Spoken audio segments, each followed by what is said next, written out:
The streets of Stockholm don't look all that different from how they did before the pandemic started.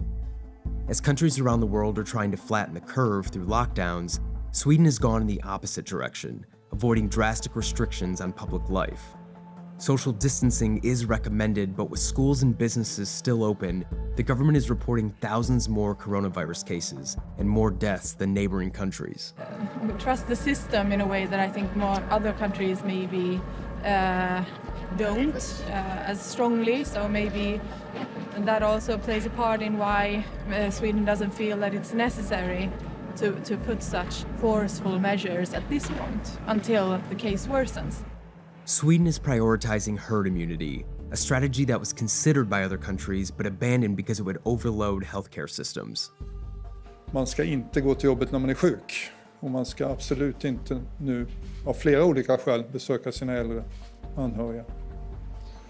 Dr. Anders Tegnell is the country's chief epidemiologist and the architect of its coronavirus plan.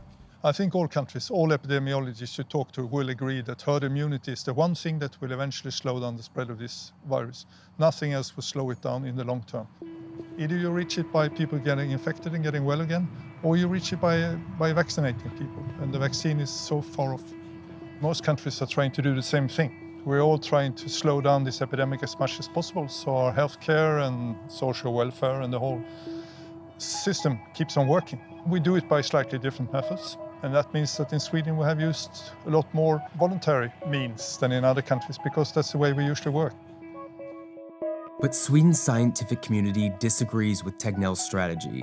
Last week, more than 2,000 doctors, professors, and researchers signed a petition urging the government to introduce more aggressive lockdown measures. I think that is a tradition here in Sweden that we should trust the authorities, we should trust their experts. But I'm a scientist, and I don't trust authorities, I trust data. Dr. Cecilia Soderberg-Nossler believes that prioritizing herd immunity is dangerous and can't be justified. The problem with herd immunity is that we don't have any data on this yet. And I think that we shouldn't be the first ones to test it. It's an experiment that I didn't give my informed consent to, and many with me have not done that.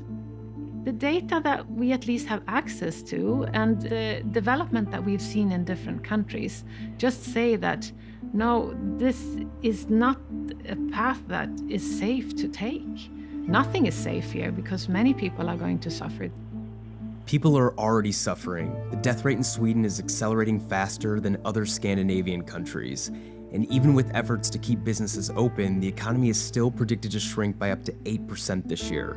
Dr. Tegnell still defends his plan. I think there is no data that anybody uses that can say anything about the evidence of any method we're using today. We are in completely new territory, all of us.